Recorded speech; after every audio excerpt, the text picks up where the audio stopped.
നമുക്കെല്ലാവർക്കും പ്രിയപ്പെട്ട ഇടങ്ങളുണ്ടാവും. പ്രതിബന്ധങ്ങളിൽ നിന്നും ഓടിക്കിതച്ചെത്തി വിശ്രമിക്കാൻ ഒരിടം.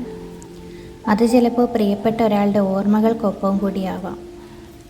കുട്ടിക്കാലത്ത് ഞാൻ താമസിച്ചിരുന്ന പഴയ കുടുംബ വീടിൻ്റെ അടുക്കളപ്പുറത്ത് ഉരലിന് മുകളിലിട്ടിരുന്ന പലകയിലിരുന്ന് പറമ്പിന് താഴെക്കൂടി ഒഴുകിയിരുന്ന തോടിൻ്റെ ശബ്ദവും അടുക്കളയോട് തൊട്ടു നിന്നിരുന്ന ഞാവൽമരത്തിലെ കിളിയൊച്ചകളും കേട്ട് ഉറക്കച്ചടവോടെ തൂങ്ങിപ്പിടിച്ചിരുന്നതാണ് എനിക്ക് ഏറ്റവും സുന്ദരമായ ഓർമ്മ.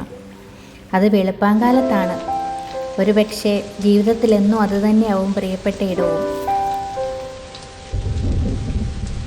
പിന്നീടുണ്ടായിരുന്ന വീടിൻ്റെ തറയോട് പാകിയ സിറ്റൗട്ടിൽ റെഡ് ഓക്സൈഡ് ഇട്ട ഒരു അരപ്രൈസ് ഉണ്ടായിരുന്നു. വൈകിട്ട് സ്കൂളിൽ നിന്ന് വന്ന് കട്ടൻ കാപ്പിയും കുടിച്ച് അസ്തമയം കണ്ടിരുന്നിരുന്ന എത്രയോ ദിനങ്ങൾ. എൻ്റെ പ്രിയപ്പെട്ട ഇടങ്ങൾ മാഞ്ഞു പോകാത്ത ഓർമ്മകൾ നിറഞ്ഞ ഭൂതകാലത്തിലാണ്. എൻ്റെ ഓർമ്മകൾക്ക് എന്നെങ്കിലും ഭ്രംശമുണ്ടായാൽ പ്രിയപ്പെട്ടതെല്ലാം എന്നിൽ നിന്ന് അകന്നു പോയേക്കാം. അല്ലെങ്കിൽ ഇങ്ങനെ ചിലത് മാത്രം ഓർമ്മകളായി നിലനിന്നേക്കാം.